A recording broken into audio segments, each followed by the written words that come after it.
Hello ယောဂန်နလာရဲ့မေရှင်းမှာဒီနေ့ကတော့မေနေနေပေါ့နော်ဒီ twin flame လေးရဲ့တစ်ဖက်လူပါပေါ့နော်ဒီအောင်လည်းဖြစ်နိုင်တယ်ဒီအောင်လည်းဖြစ်နိုင်တယ်ပေါ့နော်တစ်ဖက်လူကဘာတွေသင်ခန်းစာယူပြီးပြီလဲဆိုတာကိုပစ်ကပိုင်းလေးဆွဲပြီးမှဖြစ်ပါတယ်အဲ့တော့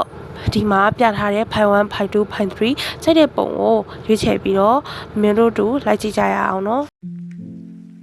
Hello ဖိုင်ဝမ်လေးတွေမင်္ဂလာပါဒီနေ့ကတော့နော်ကိုယ့်ရဲ့တစ်ဖက်လူ TM ကပေါ့နော်ဘာသင်ခန်းစာတွေကိုတင်ယူခဲ့ပြီးပြီလဲဆိုတာကိုမင်းအနေနဲ့ဟောပြတော့မှာဖြစ်ပါတယ်ဆိုတော့ပထမအောင်ဆုံးအနေနဲ့ကြားတဲ့ကတ်တွေက Erosoy Queen of Pentacles 201ပြီးတော့ Get Focused I am enough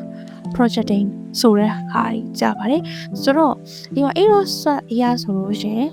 တည့်ရဲ့အတိုင်း Erosoy ဆိုတာကကိုတကိုယ်လုံးကျိုးရည်နဲ့စီးထားတယ်လို့ရှိရင်ဒါပေါ့နော်ဒီရှစ်ချောင်းကသူ့နားမှာပေါ့ဝင်းရံထားတဲ့ဒီကြားတွေကနေသူထွက်လို့မရဘူးဆိုတာမျိုးပေါ့နော်အဲ့လိုကတ်မျိုးဒါပေမဲ့အောက်ကကျတော့ cut focus တဲ့ဘေးကတော့သူကသူ့ကိုယ်သူငါလုံးလို့မရဘူးငါရုံးထွက်လို့မရဘူးငါဒီရားနေပြီးတော့ငါဘဲမှသွားလို့မရဘူးသိရမလားဒါပဲလုံနိုင်တာငါဘာမှလည်းမမြင်ဘူးစသည်ဖြင့်ပေါ့နော်ဘာမှမမြင်ဘူးဘာမှမခံစားဘူးဘလို့မှမယုံထွက်နိုင်ဘူးစသည်ဖြင့်သူ့ရဲ့ trauma တွေမကောင်းတဲ့ဒီ negative feeling နဲ့ energy ထဲမှာသူကနေတတ်တဲ့လူမျိုးဒါပေမဲ့အခုကျတော့အဲ့လိုမဟုတ်တော့ဘူးပေါ့နော်ဒီမှာက get focus ဆိုတဲ့အတွက်ကြောင့်သူ့ဘဝမှာဘယ်ဟာကအရေးကြီးတယ်ဘယ်ဟာကအရေးမကြီးဘူးဆိုတော့သူသိလာတယ်အရင်ကတော့ခုနကပြောလို့မျိုးလုံးမိတ်ထားတဲ့အတွက်ကြောင့်မလို့သူ focus လည်းမလုံးနိုင်ဘူး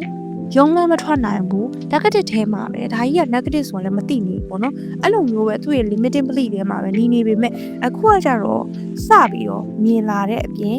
ဘယ်ဟာကအတိကကြတာလဲဘယ်ဟာကငါ့ရဲ့ feeling လဲဘယ်ဟာကိုငါလိုချင်တာလဲစသည်ဖြင့်ပေါ့နော်ကိုယ့်ရဲ့ဘဝမှာ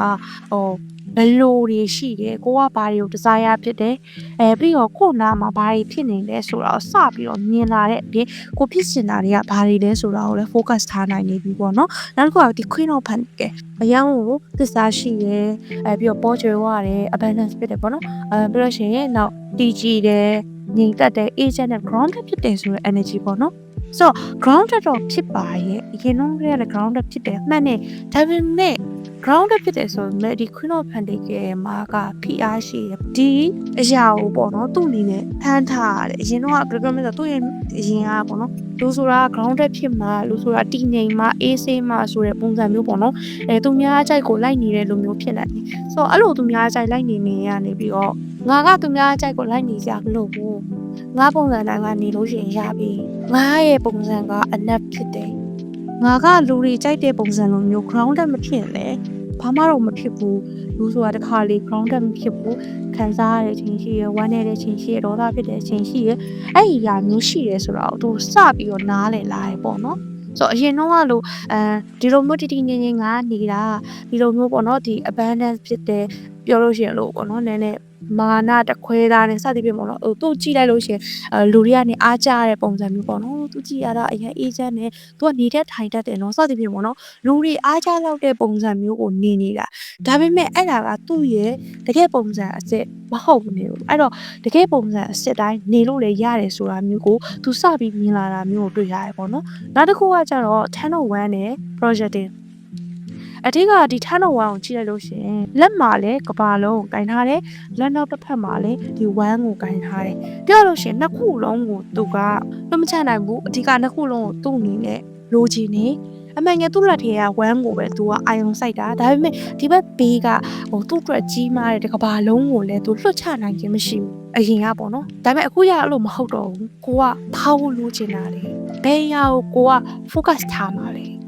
ကိုယ့်ရဲ့နှလုံးသားကိုကိုက focus ထားမှာလားနှလုံးသားစိတ်ညွှန်အောင်သွားမှာလားအဲ့ဆိုရှင်သွားမယ်ဆိုပြီးတော့ကိုယ့်ရဲ့နှလုံးသားစိတ်ညွှန်အောင်သွားနေတာမျိုးကိုစပြီးတော့ပေါ့နော်သွားဖို့အတွက်လှုပ်ဆောင်နေတာမျိုးတွေ့ရတယ်အရင်ကတော့တည်ရမှာကိုယ့်ရဲ့နှလုံးသားစိတ်ညွှန်လည်းသွားခြင်းနဲ့တခြားလူတွေကပြောတာတော့ဒါမှမဟုတ်ကိုထင်တဲ့အရာတွေကိုလည်းလုပ်ခြင်းနဲ့စသဖြင့်3-4ခုတစ်ခါရေးကင်ထားတယ်အခုကျအဲ့လိုမဟုတ်ကိုယ့်ရဲ့နှလုံးသားတကယ်လုပ်ချင်တဲ့အရာကိုပဲငါစောက်ချလုပ်မယ်ဆိုပြီးတော့ကိစ္စတစ်ခုတည်းကိုရွေးချယ်တာမျိုးတွေ့ရတယ်ဆိုတော့ဒါကသူ့ရဲ့ပေါ့နော်တိုးတက်လာတဲ့သူယူထားတဲ့သင်ခန်းစာတွေပေါ့နော်သူသိလာတဲ့အရာတွေပေါ့နော်ဆိုတော့အစအနေနဲ့ပြောရလို့ရှိရင်သူ့အနေနဲ့ကအရင်တော့လို့ negative ထဲမှာမနေတော့ဘူးပြီးတော့မျက်စိပိတ်နားပိတ်မနေတော့ဘူးအဲ့ကနေပြီးတော့ယုံထွက်လာပြီးတော့အနည်းဆုံးတော့မယုံထွက်လာနိုင်ရင်တော့မှ ငါ့ဘဝအတွက်ဘယ်ဟာအရေးကြီးရလဲငါဘယ်အရာကိုအာရုံစိုက်တင်တာလဲဆိုတဲ့အကြောင်းအရာကိုသိလာတယ်ပြီးလို့ရှိရင်အရင်တော့လို့လူတွေရဲ့မျက်လုံးထဲမှာအော်သူကတော်လိုက်တာစသဖြင့်အဲ့လိုမျိုးဖြစ်အောင်မနေတော့ဘဲနဲ့သူ့ရဲ့ပုံစံအမှန်ကလည်းနေလို့ရတာပဲငါပုံစံအတိုင်းနေလို့ရှိရင်လည်းငါတို့ enough ဖြစ်တာပဲငါရဲ့ပုံစံ enough ဖြစ်တယ်သူများကဖြစ်စေချင်တဲ့ပုံစံအတိုင်းနေကြမလို့ဆိုတော့သိလာတယ်နောက်တစ်ခုကကျတော့သူ့အနေနဲ့အားလုံးကိုလို့ဘယ်အရာမှလက်လွတ်မချပဲနဲ့အားလုံးကိုခြုံပြီးလုပ်တာမဟုတ်ခဲနဲ့သူ့ရဲ့နှလုံးသားကောဆာနာကိုသွားပြီးတော့သူ့ရဲ့တကယ်စိတ်ရင်းကဓာကြီးလုပ်ချင်ပါတယ်ဆိုတဲ့အရာကိုစပြီးတော့လုပ်ဖို့အတွက်အနည်းဆုံးမလုပ်ရင်တော့ manifest လုပ်လာနိုင်ပြီဆိုတဲ့အရာမျိုးတွေ့ရပါတယ်။ဒါကတော့ဘဝလေးရဲ့တစ်ဖက်လိုပေါ့နော်။ဘာတွေသိရင်ပြီးပြီလဲဆိုတဲ့အကြောင်းအရာပါ။ထိုင်ဝမ်လေးနဲ့ကိုင်းညီမယ်လို့ယုံကြည်ပါတယ်။နောက်တစ်ကပိုင်းဒီမှာပြန်တွေ့ပါမယ်။ Bye bye ။ Hello ဖိုင်တူးလေးမင်္ဂလာပါ။ဒီနေ့ကတော့မေရပေါ့နော်။ဖိုင်တူးလေးရဲ့တစ်ဖက်လိုပေါ့နော် DM အနေနဲ့ဒီချိန်မှာဘာတွေသိယူခဲ့ရပြီလဲဆိုတာကိုပြပြပေးတော့မှဖြစ်ပါတယ်။ဆိုတော့ပထမဆုံးအနေနဲ့ဒီဖိုင်တူးလေးတွေရဲ့တစ်ဖက်လိုပါပေါ့နော်အရင်တော့ဆို Nine of Pentacles 5 of Cups 4 of Pentacles ပေါ့နော်အခုလက်ရှိကတော့doing our best release natural ဆိုတော့ဒီမှာဆိုလို့ရှိရင် Nine of Pentacles အရာဆိုလို့ရှိရင်အရင်တော့ကသူကနည်းဟိုဂုံလူးရာတို့ကြည့်တယ်ဒါမှမဟုတ်သူ့မှာလုံနိုင်စွမ်းနေရှိတယ်စသည်ဖြင့်ပေါ့နော်အဲ့လိုသူ့ကိုယ်သူပေါ့နော်လုံနိုင်တဲ့အကြောင်းအရာကိုယုံကြည်ရဲနည်းနည်းတော့ဟိုမာနမဟုတ်ပေမဲ့လည်းဟိုနည်းနည်းတချို့အကြောင်းအရာတွေဆိုလို့ရှိရင်သူ့အနေနဲ့ငါဒါလုံနိုင်တယ်ဆိုရဲနည်းနည်းပညာမာနလို့ပြောရမလားအရင်မာနကြီးနေရမျိုးတော့မဟုတ်ဒါပေမဲ့အဲ့လိုမာနရှိရဒါမှမဟုတ်လဲ तू ကအကောင်းဆုံးဟိုမှာစူးစမ်းရဲဆိုတာမျိုးပေါ့နော်နိုင်တယ်ပေါ့နော်ပြောရလို့ရှိရင်သူကအကောင်းဆုံးဖြစ်အောင်စူးစမ်းတယ်လုံးဝ the best ဆိုတဲ့ဟာမျိုးကိုစူးစမ်းရဲလို့မျိုးပေါ့နော်ဒါပေမဲ့အခုကနားလည်လာတာကခုအနေနဲ့ပေါ့နော်အရင်ကောင်းအောင်စူးစမ်းစရာမလိုကိုကောင်းအောင်လုပ်ပဲစူးစမ်းအရင်အားလုံးထက်အကောင်းဆုံးအသာဆုံးဆိုတဲ့ဟာမျိုးလုပ်စရာမလိုဆိုတော့သူသိလာရဲပေါ့နော်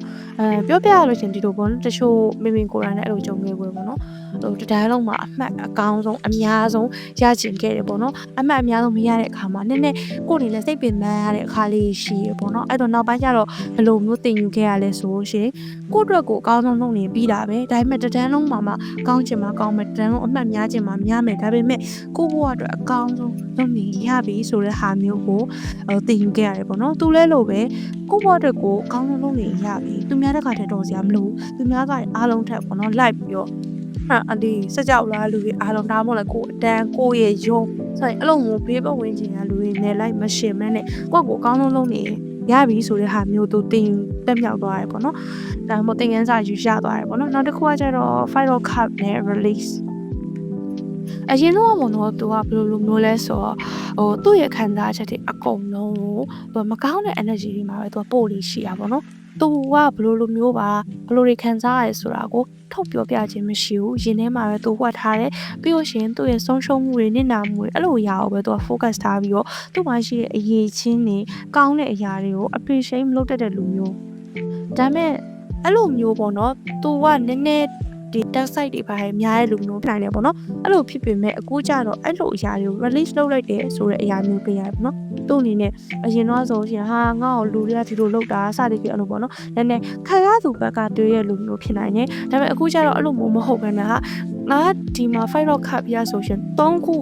မဆုံးရှုံးသွားတယ်မှန်တယ်3ခွက်ဆုံးရှုံးသွားပြီမဲ့ငါမှမဆုံးရှုံးမဲ့ချင်နေ2ခွက်ရှိတယ်အဲ့အရာကိုအသုံးပြုပြီးတော့ငါ့ဘဝမှာဒီချက်ပိုကောင်းတာတွေငါလုပ်လို့ရတယ်ဆိုတာမျိုးသူကြည့်သွားတာမျိုးပေါ့နော်ဒါကြောင့်မို့လို့ပေါ့နော်သူ့အနေနဲ့ဒီလိုမျိုးရှိတာလေးနဲ့ငါကောင်းဆုံးလုံးဆောင်နိုင်တယ်ပေါ့နော်ဒါကြောင့်မို့အရင်တော့လို့ငါမဆုံးရှုံးသွားပြီလူတွေကငါ့ကိုဆုံးရှုံးအောင်လုပ်တယ်ဆိုတော့သူခံရသူဘက်ကနေတဲ့အရာမလုပ်ဘဲနဲ့သူ့ရဲ့ limiting belief တွေ negative thinking တွေအကုန် release လုပ်လိုက်ပြီးတော့သူ့မှာရှိနေတဲ့အရာအကောင်းဆုံးလုပ်ဆောင်မယ်ဆိုတဲ့အရာမျိုးကိုသူသင်ခန်းစာရသွားတယ်ပေါ့နော်နောက်တစ်ခုက Four of Pentacles Four of Pentacles အရာဆိုရှင်သူဟာသူ့ရဲ့လက်ထဲမှာမနိုင်တောင်ဘူးနဲ့အများကြီးထမ်းဆောင်ခဲ့ထားရရှိခုနပြောလို့သူဟာအကောင်းဆုံးကိုလုပ်တဲ့လူမျိုးဒါကြောင့်သူ့ရဲ့ဒီခန္ဓာကိုယ်မှာပေါ့နော်ထ န်းထားရတဲ့အများကြီးရှိတယ်သူများရဲ့တာဝန်တွေလည်းဖြစ်နိုင်တယ်ကိုယ့်ရဲ့တာဝန်လည်းဖြစ်နိုင်တယ်ပေါ့နော်ဒါမှမဟုတ်လည်းအဲ့လိုကိုကအကောင်းဆုံးဖြစ်ရှင်စောနဲ့စူးစမ်းရတဲ့ဒီဝင်နေလည်းဖြစ်နိုင်တယ်ပေါ့နော်အဲ့ဒီဝင်နေအကုန်လုံးအရင်တော့သူကထမ်းထားတာရမတ်အပြည့်ကိုဒီpractical တွေကိုဘယ်တစ်ခုမှသူကဘယ်လိုပြောမလဲဆိုတော့မလှုပ်ချနိုင်ဘူးအားလုံးကိုထမ်းထားတာဒါပေမဲ့အခုကျတော့အခုအဲ့လိုမဟုတ်တော့အဲ့လိုຢာတွေကိုသူလွတ်ချလိုက်ပြီသူ release လုပ်ဖို့အတွက်တည်ယူနိုင်သွားတဲ့အတွက်ကြောင့်အဲ့လိုຢာတွေလွတ်ချလိုက်ပြီးတော့ကိုယ့်အတွက်ကိုအချိန်ပေးလာနိုင်တယ်တချို့မနိုင်ဝင်တွေကိုလုံးဝမထမ်းမဲနဲ့တည်လာနိုင်တယ်အဲ့တော့သူ့ရဲ့အနေနဲ့ဒီလိုຢာတွေကိုလွတ်ချပြီးတော့သူလှုပ်ရှားရှာလုပ်ရမယ်သူ့ဘဝအတွက်ပိုပြီးအာရုံစိုက်ရမယ်အနားယူတဲ့အနားယူရမယ်ကိုမနိုင်တဲ့အရာတွေအကုန်လုံး release လုပ်ဖို့လိုအပ်တယ်ဆိုတော့သူသိလာတယ်အဲ့တော့ဘာလို့သူများတဲ့ကဝင်နေရောတခြားမနိုင်တဲ့ဝင်ရောထမ်းထားတော့မှလေကိုလုံးစရာရှိရကိုလုံးမယ်ကိုပို့ပြီးတော့တမိုးထားမယ်ဂယူးဆိုင်မယ်အနာပေးမယ်စသဖြင့်အဲ့လိုအကြောင်းအရာတွေပဲလုပ်တဲ့နေဆိုတော့သိလာတယ်ပေါ့နော်ဒါကတော့သူ့အနေနဲ့တင်ယူခဲ့တဲ့အကြောင်းအရာတွေပါဆိုတော့ဒီဖိုင်တူးလေးတွေရဲ့တစ်ဖက်လူကဘာတွေကိုတင်ကြားခဲ့လဲဆိုလို့ရှိရင်သူ့ရဲ့ဘဝကိုအရင်တော့အရန်အကောင်းဆုံးစူးစမ်းနေရနေပြီးတော့ငါလုံနေတာကလည်းငါအကောင်းဆုံးနေထိုင်နေရပဲငါအကောင်းဆုံးစူးစမ်းနေရပြီသူများကလည်းရှင်းပြီးတော့အားလုံးထဲမှာအကောင်းဆုံးနေနေမလုပ်တော့ဘူးဆိုတာမျိုးကိုတင်ငန်းစာရလာရဲပေါ့နော်နောက်တစ်ခုကကျတော့ negative feeling တွေကိုဂရုစိုက်ပြီးတော့ပေါ့နော် focus ထားပြီးတော့ကိုဘာမှဖွင့်မပြောဘဲနဲ့မကောင်းတဲ့အရာတွေမှာနေမဲ့အစားကောင်းတဲ့ရှိတဲ့ကိုယ်မှာလက်ရှိပိုင်ဆိုင်ထားတဲ့အရာတွေနဲ့အကောင်းဆုံးလုပ်မယ်ဆိုပြီးတော့မကောင်းတဲ့ negative feeling တွေကို release လုပ်လာနိုင်တယ်။နောက်တစ်ခုကသူ့အနေနဲ့မနိုင်ဝင်နေထမ်းတာတွေတချို့အကြောင်းအရာတွေပေါ့သူများရဲ့ဝင်နေထမ်းတာတွေအစသဖြင့်အဲ့လိုမျိုးတွေမလုပ်တော့ဘဲနဲ့ကိုယ့်အတွက်ကိုအချိန်ပေးလာနိုင်တယ်ကိုယ့်ရဲ့ခံစားချက်ကိုပို့ပြီးတော့ပေါ့နော်အဲ့လိုဂရုစိုက်လာနိုင်တယ်ပြီးတော့နားချိန်ပေးလာနိုင်တယ်အဲ့လိုမျိုးတွေကိုသူ့အနေနဲ့ဟိုတင်ကြားလိုက်ရရဲဆိုတာမျိုးတွေ့ရပါတယ်။ဘိုင်တိုးလေးရင်းနဲ့ပေါ့နော်ကိုက်ညီမယ်လို့မျှော်လင့်ပါတယ်။နောက် pick up ပိုင်းညီမှာထပ်တွေ့ကြမယ်တတာ Hello ဖိုင်3လေးမင်္ဂလာပါဒီနေ့ကတော့ဖိုင်3လေးရဲ့ပေါ့နော်တစ်ဖက်လို့ DM နေနဲ့ဘာတွေသင်ယူခဲ့ရလဲဆိုတဲ့အကြောင်းအရာကိုတင်ပြသွားမှာဖြစ်ပါတယ်ဆိုတော့ဒီမှာဆိုရှင် judgment gap ပြီးတော့ eight of cups the magician expressing love ပြီးတော့ play ဒီဟာတွေကြတဲ့အခါမှာပေါ့နော်ဒီမှာ judgment gap အရာဆိုရှင်သူကအဲ့လိုတချို့အကြောင်းအရာကောင်းတဲ့အကြောင်းအရာတွေစောအော်တက်တဲ့လူလို့မြင်နေပေါ့နော်အဓိကသူကအချစ်ကိုပြောတာထက်စားလို့ရှင်ပေါ့နော်တစ်ဖက်လူကို